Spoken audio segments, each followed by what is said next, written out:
여랑야랑 정치부 김민지 기자 나와 있습니다. 첫 번째 주제 보겠습니다.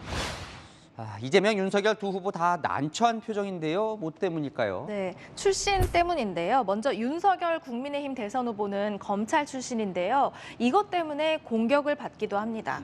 검찰 출신이 뭐가 문제일까요? 이재명 후보가 이 토론을 거부하는 윤 후보를 비판하면서 이 출신 탓을 했거든요. 중범죄 그 확정적 거의 뭐 다른 변명의 여지가 없는 이런 후보와 정치공세적 토론 제의는 그분이 이제 특수부 검사 출신이잖아요. 특수부 검사의 묘한 평소의 특성이 나온 게 아닌가. 또 윤 후보는 박근혜 전 대통령을 수사했었다는 이유로 일부 보수 지지자들의 반발을 사고 있죠. 제가 아무리 뭐 공직자로서 제 직분에 의한 일이었다 하더라도 미안한 그런 마음을 인간적으로 가지고 있기 때문에 어제 이렇게 자세를 낮췄지만요. 강성 친박, 조원진 우리공화당 대표는 오늘 대구 경북 지역을 방문한 윤 후보를 계속 따라다니면서 이 박 전 대통령 구속에 대한 사과를 촉구했습니다. 윤 후보 참 난처한 상황에 빠졌네요. 네.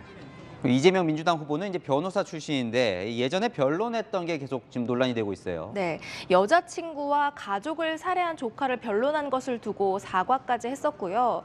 또 조폭 단체 중학생 조직원이었던 또 다른 조카의 변론을 두고도 국민의힘이 비판을 하고 있습니다.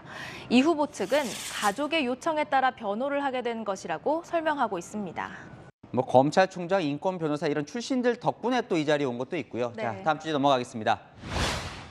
오든지 말든지 이준석 대표는 그래서 다시 복귀하는 거예요, 안 하는 거예요? 이준석 대표는요, 어제 윤석열 후보가 요청하면 선대위에 복귀할 수 있다더니 오늘은 또 이렇게 말했습니다.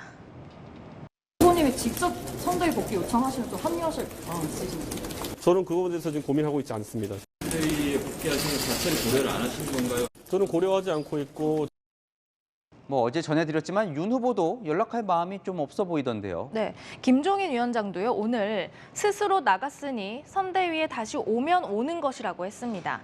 그러니까 울산 회동 때처럼 후보가 직접 대표를 모셔오는 건 안 하겠다는 것으로 보입니다.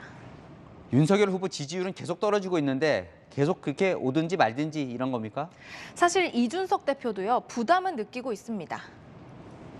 자다가 악몽을 많이 꾸는 게 그 털이 깎이는 메모드 하나가 자꾸 저를 쫓아오는 꾸게 되는 것 같은데 선대위가 이준석 대책위 같이 돼가지고 이렇게 굴러가는 것이 상당히 민망하고 또 국민과 당원들께 죄송스럽습니다.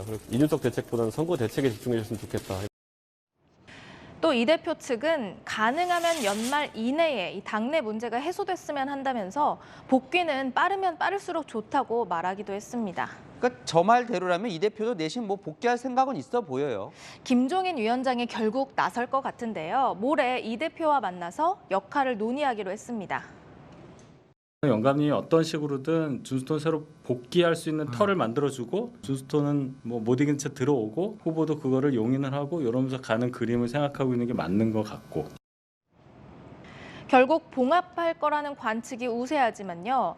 70일밖에 안 남은 대선을 생각하면 그동안 낭비한 시간이 아쉬울 것 같습니다. 이번에 봉합돼도 또 이러지 않으라는 법도 없을 것 같고요. 여랑야랑이었습니다.